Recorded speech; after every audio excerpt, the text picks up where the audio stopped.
trastornos que con toda seguridad, si lo entienden, van a poder comprender mejor cuando aborden esos temas. Uy, uy, no quería emplearle por ese motivo. ¿Alguien más quiere ingresar? Permitir. Muy bien. No sé qué hacer. Bueno, así en pantalla pequeña. Vaya, vaya, vaya.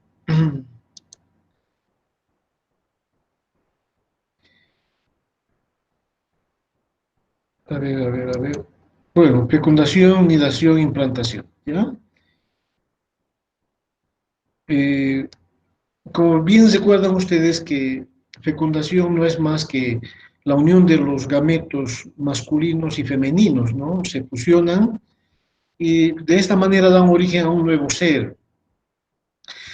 El lugar normal de la fecundación es la ampolla de la trompa de falopio, pero hay circunstancias en las cuales puede ser anormal. Por ejemplo, puede darse en el ovario, ¿ya? No, está ovulando y ya cayeron los espermatozoides sobre él, sobre el ovario, y pues se convierte en un ovario, en un embarazo ectópico en el ovario, o puede caer también al abdomen, ¿no? El óvulo y los espermatozoides por quimiotaxis lo encuentran al óvulo y se produce un embarazo abdominal.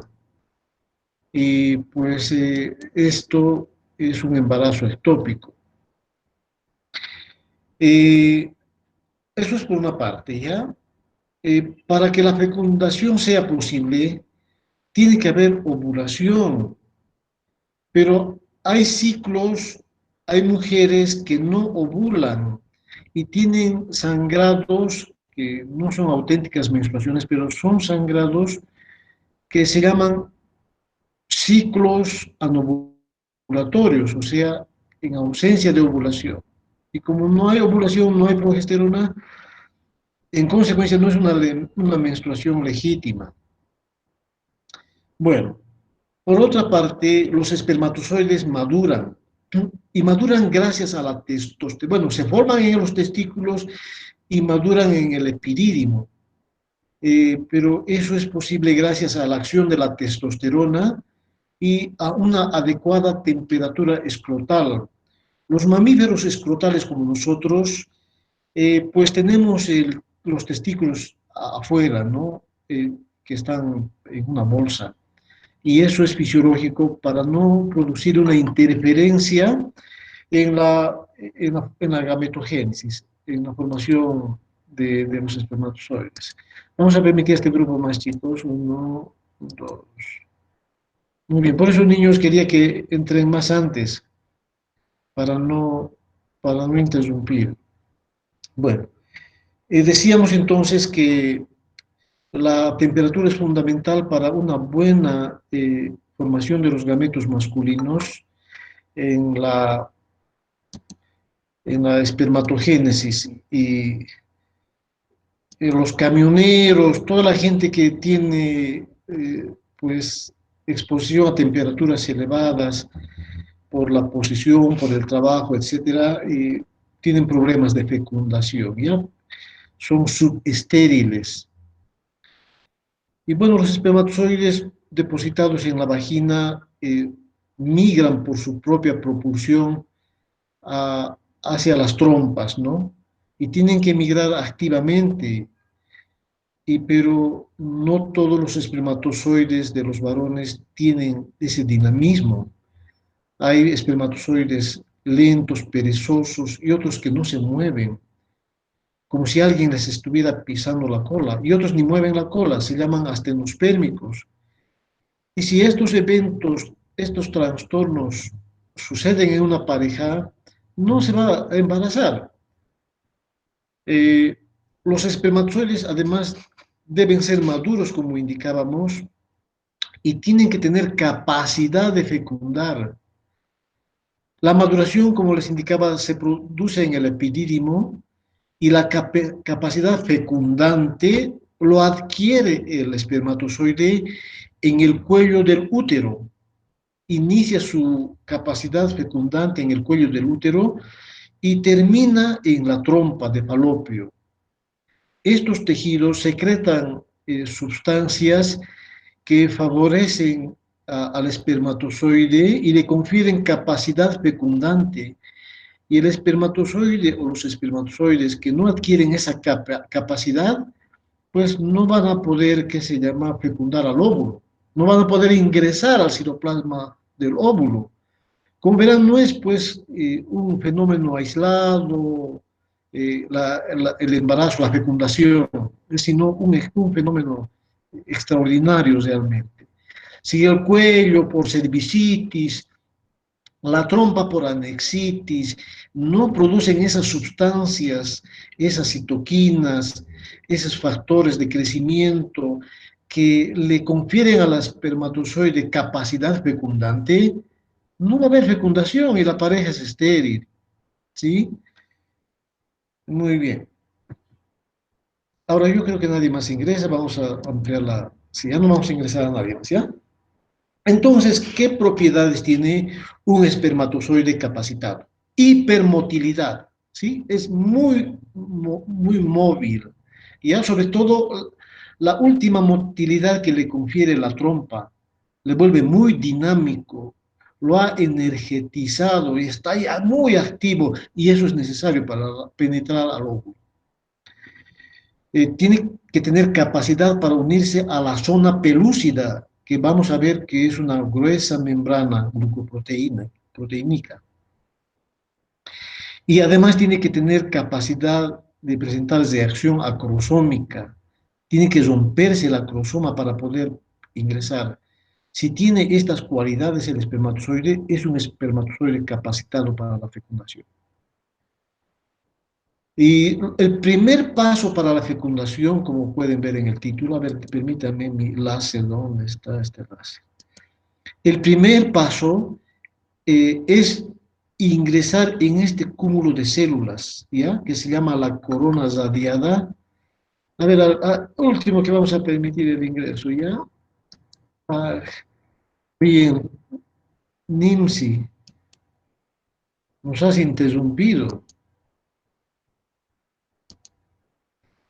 Decíamos que tienen que ingresar en este cúmulo de células y entre estas células hay ácido hialurónico y tiene que secretar entonces hialuronidasa y así ingresa a este grupo de células disolviendo el ácido hialurónico y llegan, y muchos llegan hasta este blanco que se llama la zona pelúcida, ¿ya?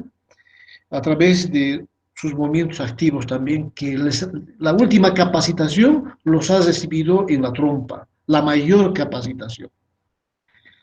Entonces, luego se produce el segundo paso, que es penetrar a la zona pelúcida.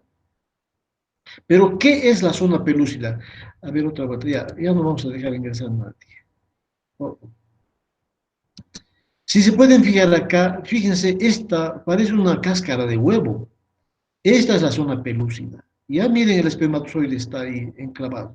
Y esto es más real, ¿ya? De esta manera, no entra casi como esta cabeza, sino de costadito, chocando el ecuador del espermatozoide, de la cabeza del espermatozoide con la zona pelúcida.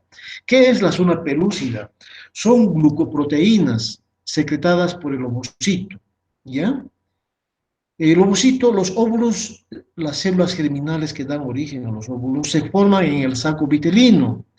Del saco vitelino migran hasta las crestas gonadales, lo saben ya eso por embriología, ¿no es cierto?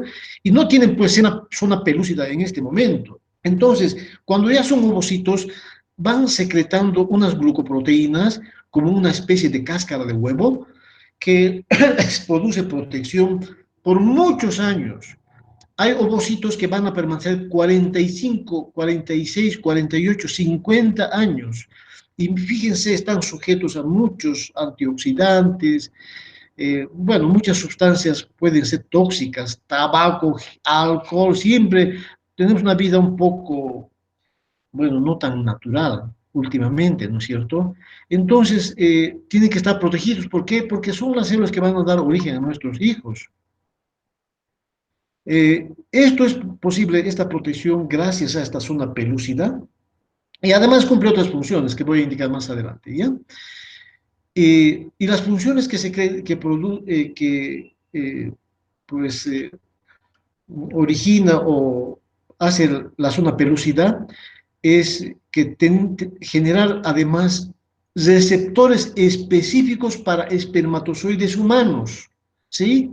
Podríamos nosotros colocar espermatozoides de otros mamíferos no humanos y no los recibe la zona pelúcida porque hay especificidad de especie.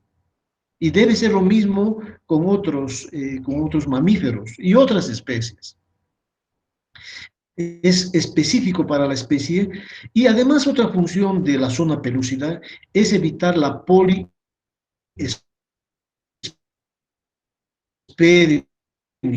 ¿sí? Ingresar tan solamente, pero a veces pueden ingresar dos y cuando ingresan dos espermatozoides, cada uno aporta 23 más los 23 del ovocito, más otros 23 del segundo espermatozoide, a veces coincide el ingreso, forma una entidad que se llama mola hidatiforme, donde hay triploidía, no diploidía. Recuerden que cada espermatozoide es haploide, el ovocito es haploide, dos haploides hacen un diploide, y si ingresó un tercero es triploide, y alguna vez entran, pero pueden ingresar cuatro.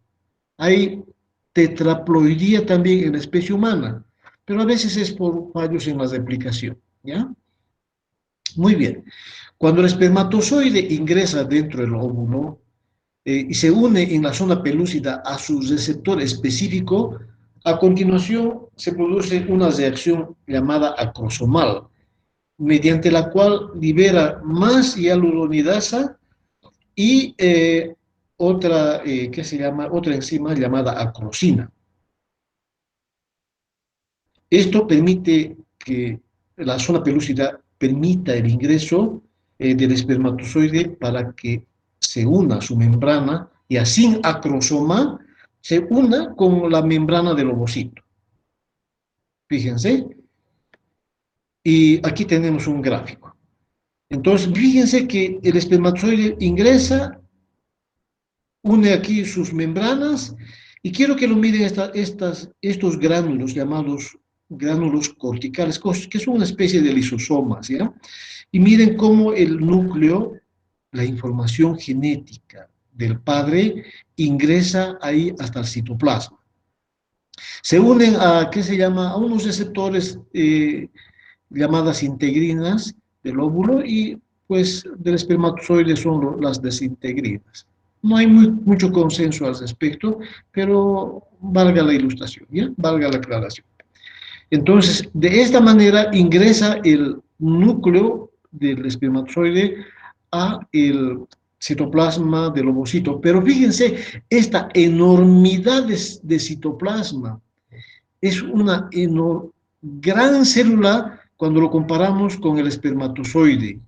¿Ya? El ovocito es enorme.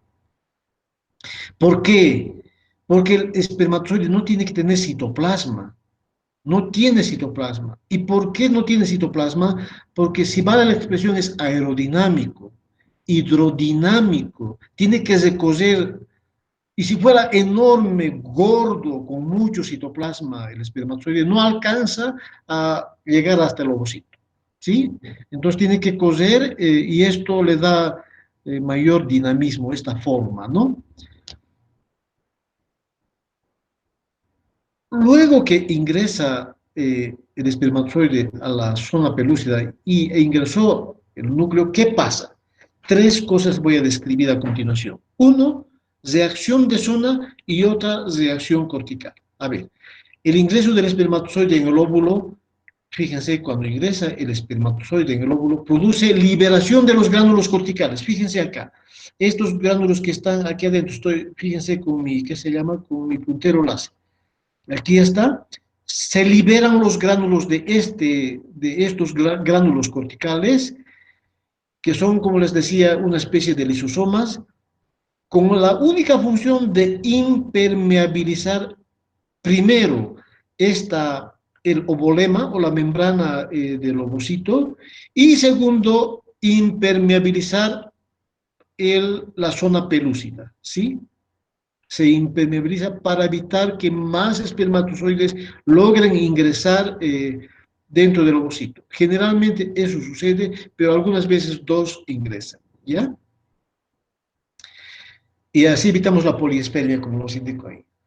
Segundo, una vez que ingresa el espermatozoide dentro del citoplasma del ovocito, del óvulo, se reanuda la segunda división meiótica que había quedado suspendida.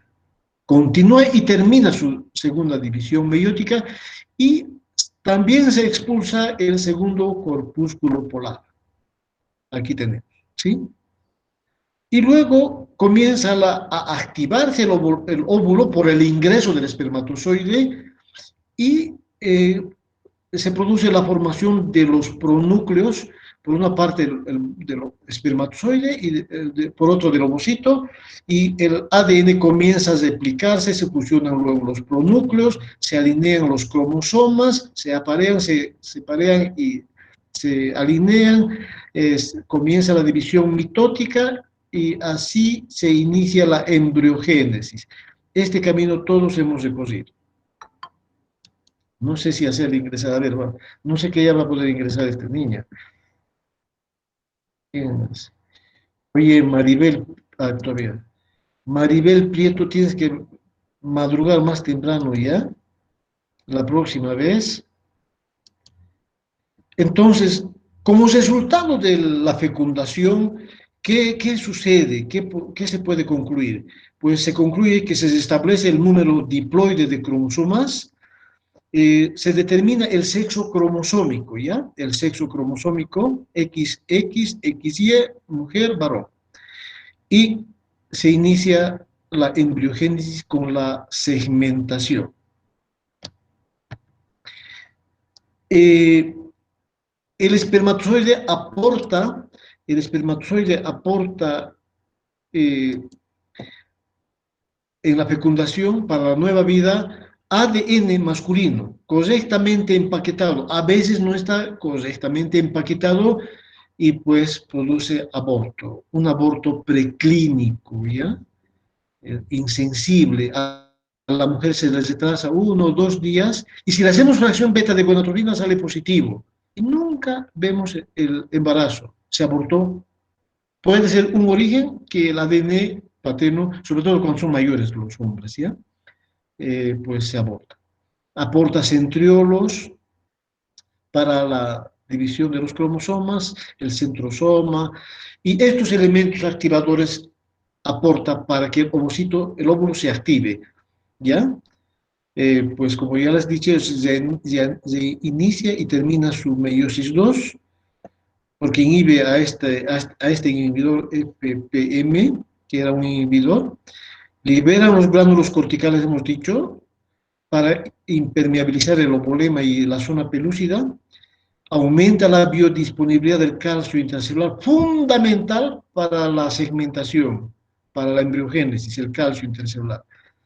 Favorece la eliminación del segundo corpúsculo polar, como habíamos dicho, y si fallan estos activadores, pues el ovocito no se activa o se activa mal, falla la fecundación y ocasiona también un aborto precoz. Como verán, los gametos femeninos y masculinos que estén mal estructurados o mal funcionalmente hablando, ocasionan abortos. Y el aborto es demasiado frecuente en la especie humana, es demasiado frecuente. Lo que no se sucede en otros mamíferos, sucede en los humanos. Van a ver ustedes cuando sean internos que es Doctor, bastante, sí, y solo, en esto supongo que afecta mucho, ¿no? El tema de lo que es la edad. por supuesto, Como por usted supuesto. decía, ¿no? Eh, la corona radiada, ¿no ve? La zona pelúcida, todo Mm. eso está ahí intacto hasta que llega el momento de que ese óvulo se vuelve viable, hasta que produce la ovulación. Es por eso donde empieza el daño del ADN. En todo caso sería más preclible el daño en la mujer que en el hombre, o es al revés, o Sí, es sí, los dos por igual. sí, es que apaga tu micrófono, hijo. Está buscando pescado, no sé qué te querían vender. Pero Sí, la edad es fundamental y la calidad de vida de la persona, ¿no? Un hombre joven, con vos, debes tener unos 22 años, 23, no sé. Si te dedicas a las drogas, llevas una vida tóxica, ya te puedes imaginar cómo van a estar tus espermatozoides nadando en alcohol. Y obviamente con eso vas a dañar todo tu, ¿no? Pero está más vinculado a la edad, eso sí, y a la calidad de vida, ¿ya? Pero sin duda, una mujer que tiene mayor edad, tiene mayor propensión a tener defectos cromosómicos y por lo tanto abortos. El Down es más frecuente en una mujer de 35 que en una de 25. El síndrome de Down, el Pató, el Edward, cualquier trisomía. De cada 10 óvulos que se analizaron a los 42 años, 8 son de mala calidad en general en la población femenina. 8 son de mala calidad, ¿ya? Todas esas chicas que tuvieron una pareja y, bueno, planifican o postergan la maternidad para muy viejitas, viejitas ya son más de 35 por si acaso. Oye, pero tienen que ustedes hacer la especialidad, ¿verdad? No estamos promoviendo un embarazo temprano. Entonces tienen problemas que se llama de fertilidad. Son subfértiles o infértiles, ¿ya? Pero, bien, nuevamente, 42 años, los estudios indican 8 de cada 10 óvulos son malos, malos. Y eso acarrea problemas a la fertilidad femenina. Y en el hombre, doctor, Sí, ¿hasta qué edad, también. digamos, es viable? Póngase, A digamos, ver, que ha tenido una vida saludable, todo eso. Y la muy bien. viabilidad de sus espermatozoides, la Son edad. menos, si es una vida saludable, menos proclive, porque se van generando permanentemente espermatozoides, ¿ya? Permanentemente se van produciendo espermatozoides. En cambio, la mujer no produce más ovocitos de los que ha nacido, ¿ya? La mujer más o menos nace con 2 millones de ovocitos y llega a la pubertad con 400.000. Y esos 400.000 se van a ir perdiendo progresivamente hasta los 45, 50 años, pero no es la calidad del ovocito a los 45, a los 15, 16 años, mejor, a los 25, que es el mejor momento, no es lo mismo esa calidad que a los 45 años, o a los 40 años, o a los 42 años. Pero en el hombre, sí, puede tener también alteraciones en sus gametos, pero cuando el hombre se casa con una mujer joven, la calidad del citoplasma del ovocito puede regenerar o puede suplir muchos defectos del ADN del varón, ¿ya? Pero eso se los han visto, se los han estudiado en el laboratorio, porque bien saben ustedes que hay fecundación in vitro, transferencia de embriones, ICSI para la fecundación, bueno, esas cosas suceden. Muy bien, vamos a seguir preguntando, me van a seguir preguntando más ratito, ¿ya? ¿Qué aporta el óvulo en la fecundación? Mitocondrias. Y las mitocondrias tienen ADN. Todos los trastornos del ADN de las mitocondrias son de origen materno. Retículo endoplásmico, el rugoso, lisosomas, citoesqueleto, energía, ADN, bueno, su ADN de la mamá, los cromosomas, proteínas, una mala calidad del ovocito, como les decía aquí, fíjense, ocasiona falla de la fecundación. ¿Sí? Esto está muy relacionado, como les decía, con la edad. A mayor edad, menor calidad de ovocitos. Muy bien. Desgraciadamente, niñas, ustedes, las mujeres, eh, porque, bueno, está bien también, por querer tener una formación académica idéntica a la del varón, postergan la maternidad.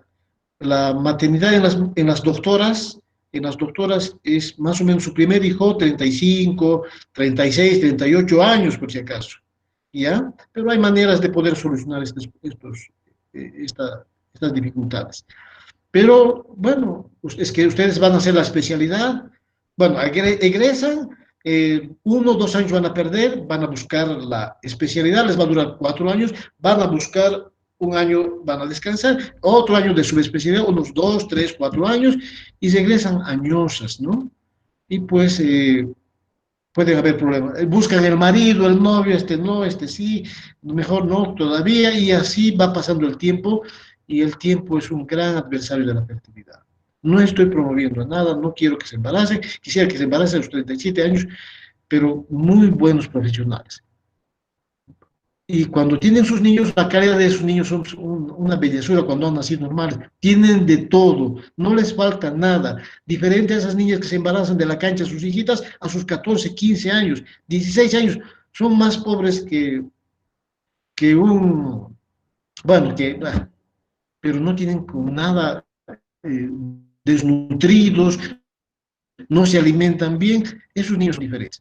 Fíjense, todo tiene un pro y un contra. En todo lo bueno hay malo, algo de malo, y en lo malo hay algo de malo. Bueno, vamos a continuar. El cigoto, niños, el cigoto. Fíjense, el cigoto es una célula, pero diploide, una célula que viene de las células, de los gametos, que tiene, es una sola célula con dos pronúcleos, masculino y femenino, rodeados de una zona pelúcida. Esta zona guinda es la zona pelúcida. Y fíjense, con citoplasma enorme, y ahí están los dos pronúcleos, ¿no?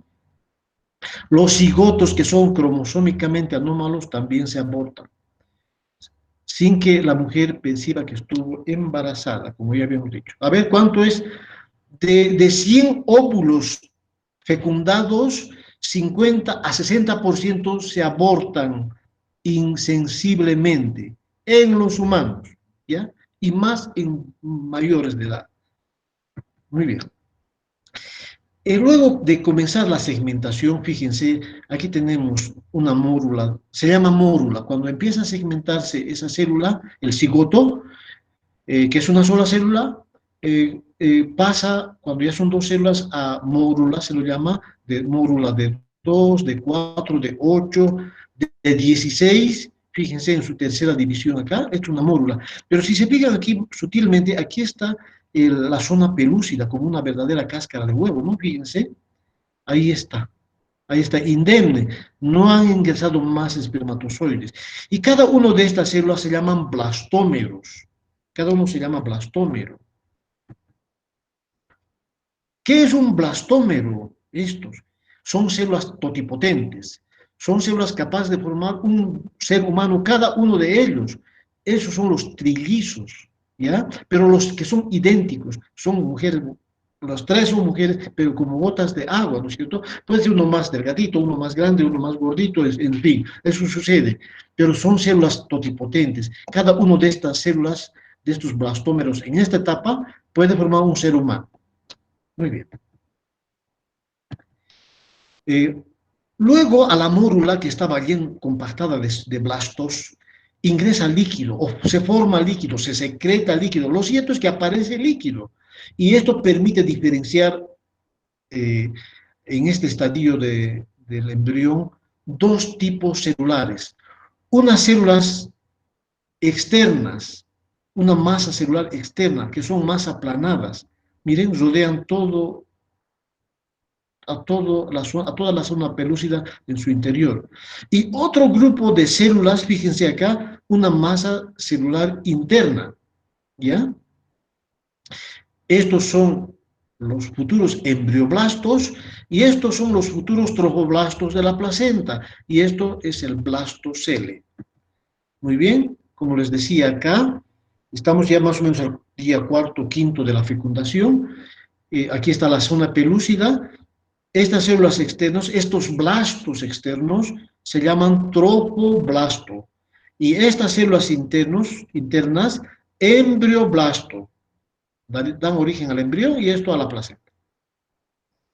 Estas células internas, los embrioblastos, son células pluripotentes, ya no totipotentes, son células pluripotentes. Y eso quiere decir que son capaces de formar cada una de las células hepatocito, neumocito, tipo 1, tipo 2, cardiomiocito, endotelio, neurona, la célula que quieran ustedes pueden formar estas células, son totipotentes, pero ya no pueden formar estos un ser humano, ya no, son pluripotentes. Una célula que se llama una célula diferenciada, por ejemplo, las células de la epidermis son células diferenciadas. Eso quiere decir que son específicas, han perdido su potencialidad, ¿no? de modo que las neuronas en la neurogénesis solamente van a generar más neuronas, y así aplicable a todos. Y esto depende de factores de crecimiento, de tipo neural, epidérmico, fibroblastos, etcétera. Y la formación de estas sustancias que propician la diferenciación y la reproducción, en esa diferenciación, epidermis, células de la epidermis solo forman piel, se llama inducción, ¿ya? Potencialidad celular es la capacidad de una célula de generar diferentes tipos celulares cuando son pluripotentes. Cuanto más potente es una célula, más tejidos puede formar, ¿ya? Pero la potencialidad disminuye con la diferenciación. Yo creo que se acuerdan de patología, eso, ¿no? Una célula pluripotente va a formar hepatocitos, ha perdido su potencialidad, porque ya un hepatocito es una célula diferenciada y solo va a formar hepatocitos. Muy bien. Doctor, ¿y estas Eh, células las podemos obtener de forma en laboratorio? Podríamos sí, hacer muchas por cosas, supuesto. como Muchas, muchas. trasplantes. Exacto, eso van a hacer ustedes, eso ya les va a tu generación. ¿Quién me está preguntando? Bueno, no sé, ¿qué te llamas, hijo? Marco, doctor, buenas Bueno, tardes. muy bien, hijito, muy bien. Eso ya les corresponde a ustedes aquí. Nosotros estamos ahora, yo les decía a mis estudiantes, casi con la obstetricia igual de Chile, igual del Brasil, igual a la de México, igual a la de España.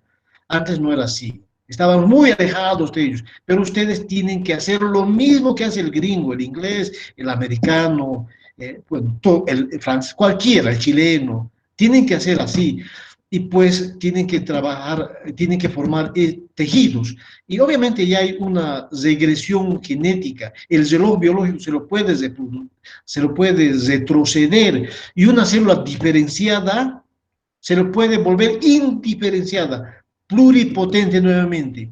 Eso ya está haciendo. Bueno, y se está haciendo desde hace unos 12, 14 años. En Japón, un japonés lo desdiferenció a las células, los volvió nuevamente pluripotentes. Pero para ustedes ya está eso, chicos. Pues alguien decía una vez, un profesor decía, estamos a punto de 2 generaciones de la inmortalidad. Estamos avanzando tanto que va a ser una opción morir. El que quiere morir, muere. Pero podríamos ya regenerar tejidos, fabricar nuevos tejidos, vamos a prolongar la vida humana, ya se está prolongando la vida humana. El horizonte es espectacular, una maravilla. No sé si yo alcanzaré a ver, pero ustedes yo creo que van a participar. Y si no son ustedes, sus hijos y mis hijos van a participar.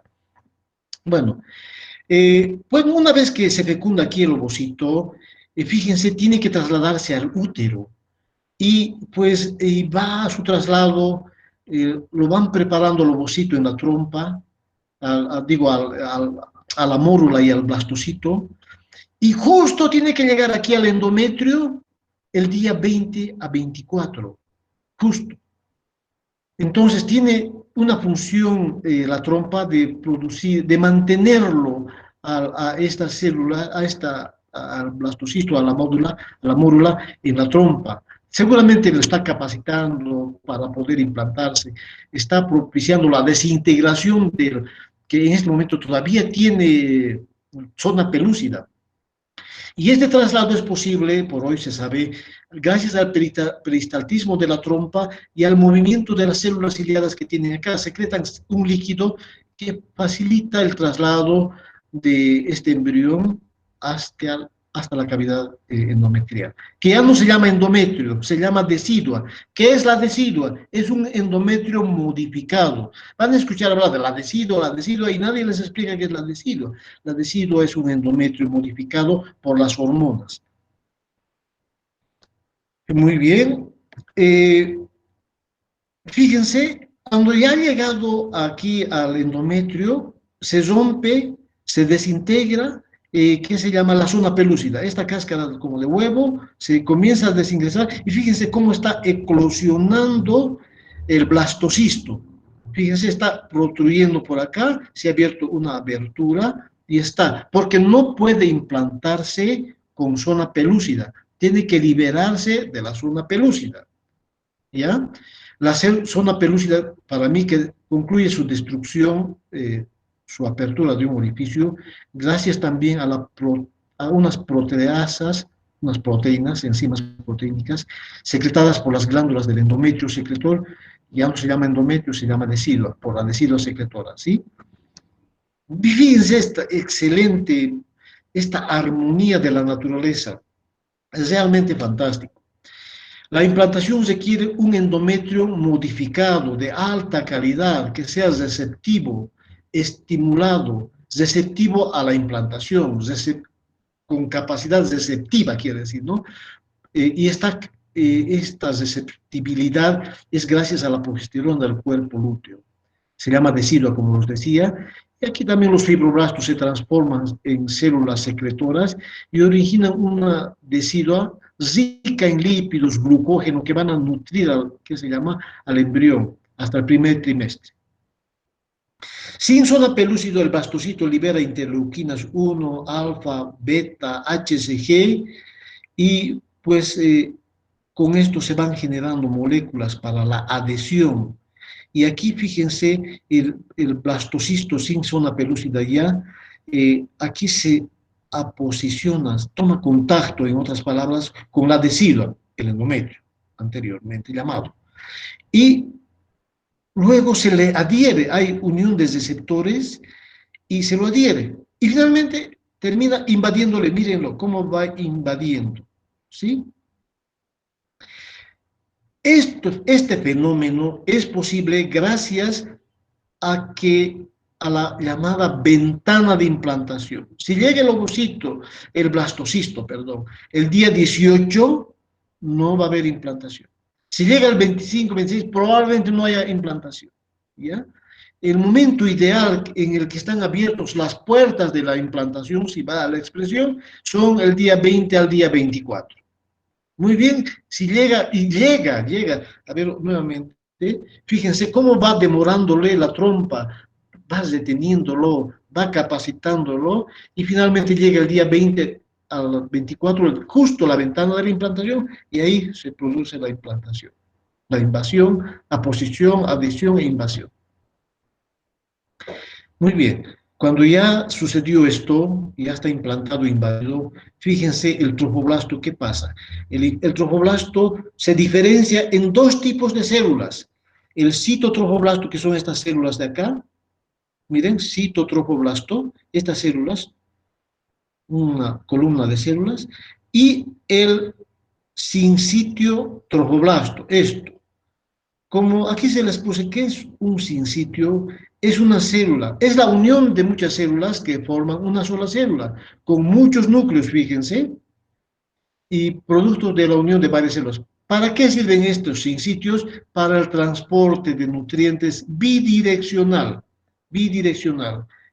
Aquí el embrión tiene que eliminar y tiene que recibir.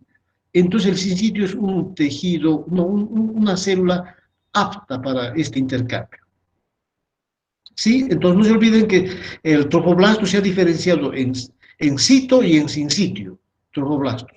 Y por su parte, el embrión, los embrioblastos, se diferencian en el disco embrionario, el endodermo, el ectodermo, el mesodermo, que ya ustedes saben, y que no es motivo de profundización este tema acá. Pero aquí lo tenemos ya a los embrioblastos en 2 capas, después en 3 capas, en fin. Esta diferenciación también es fundamental para la implantación y la viabilidad del embrión. El trofoblasto más adelante, a su vez, se subdiferencia, peor todavía, en trofoblasto velloso. Estas son los trofoblastos, las vellosidades que van a recibir oxígeno y nutrientes y van a eliminar, que se llaman los desechos embrionarios. Y otro trofoblasto extra, llamado extravelloso, que a su vez se subdivide, y este lo van a mirar, no es muy difícil, se llama intersticial porque invaden el intersticio en la decidua, ¿sí? Y hasta un poquito llegan al miometrio. Estas son las células, los trofoblastos extravellosos intersticiales, y el otro extravelloso trofoblasto invaden los vasos. No quiero que pierdan su atención en esta parte, los extravellosos intravasculares. invaden los vasos espirales. La decidua o el antiguo endometrio tiene vasos espirales, recuerdan, ¿verdad? Miren qué va a pasar por esta invasión del tromboblasto extravelloso intravascular. Miren qué va a pasar. Estos son los tromboblastos intersticiales, fíjense, aquí están. Y fíjense, estos son los tromboblastos intravasculares. Fíjense, rompen la capa muscular de los vasos espiraloideos. Miren, son espirales. Rompen estos vasos, invaden estos vasos y destruyen la capa muscular. Y de así estrecho como era, fíjense, así de estrecho que era, se va amplificando y termina formándose un vaso de amplio lumen, porque esto es necesario para un buen crecimiento y desarrollo del feto, vasos de amplio calibre. No siempre sucede este buen fenómeno, porque fíjense, cuando es así, cuando es un vaso de buen calibre, es un embarazo exitoso. Cuando se queda así como un vaso estrecho, es un fracaso de la invasión de vasos y produce preeclampsia. En la madre produce preeclampsia y sobre todo una llamada preeclampsia precoz, que es aquella preeclampsia que se presenta antes de las 34 semanas.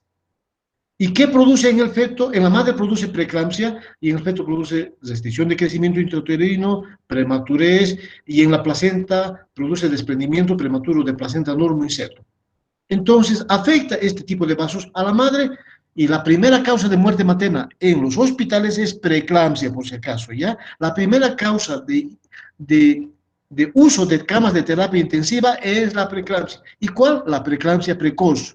Y esto se puede solucionar dando aspirineta a la madre.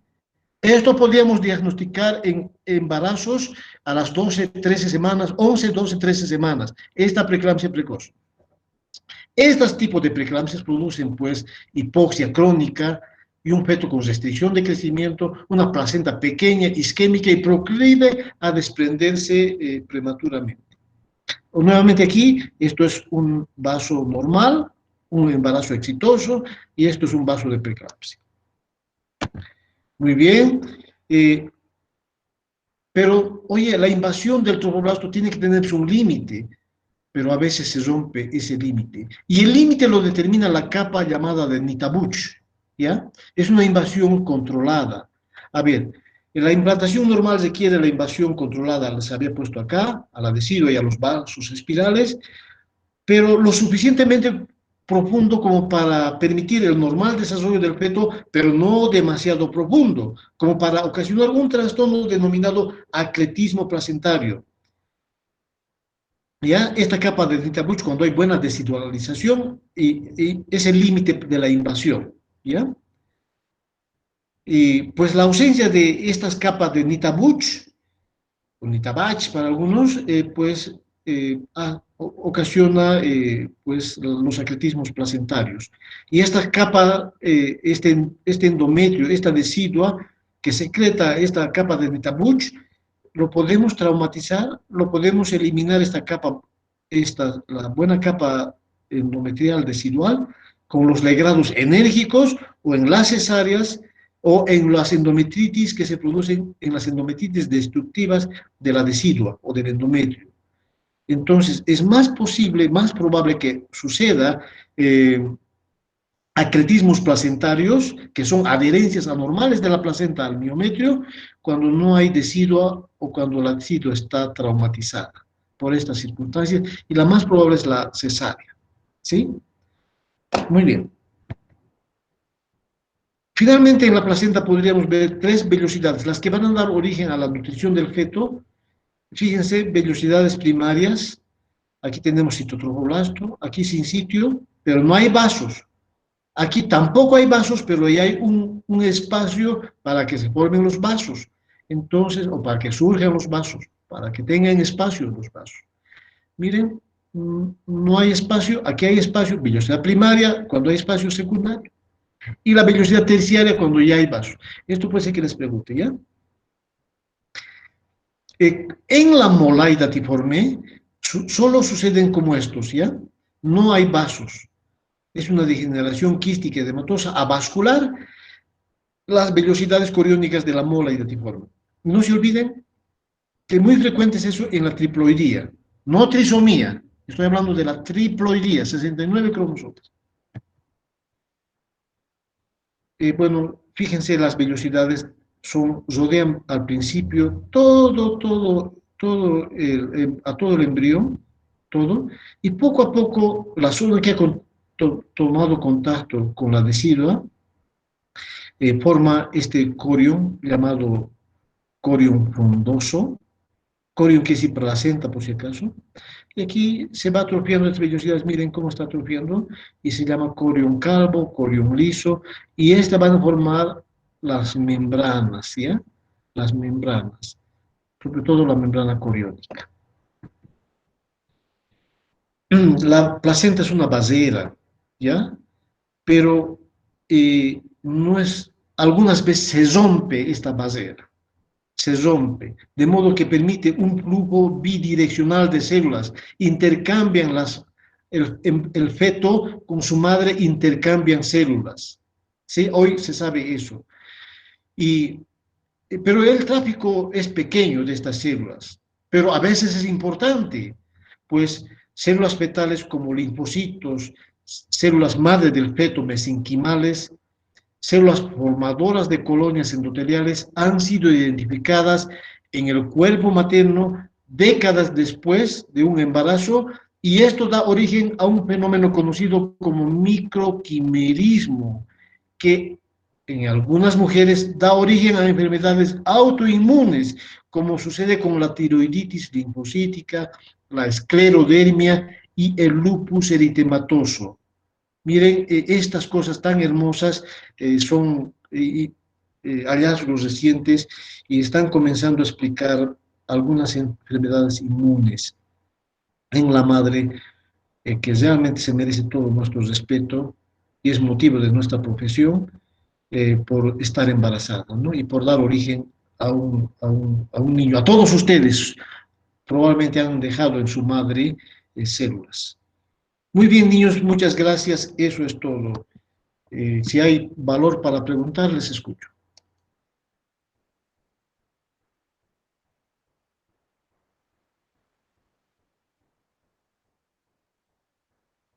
Bueno, niños, un gusto haber compartido con ustedes y será pues hasta la próxima semana. Conmigo tienen otro tema la próxima semana, ¿ya? Muchas gracias, chicos. Hasta la Gracias, próxima. doctor. Hasta luego, doctor. Muchas gracias. Chao. Muy Hasta Chao, niños. interesante. Hasta luego, Hasta doctor. luego. Gracias. Chao, Hasta luego, doctor. chao, chao.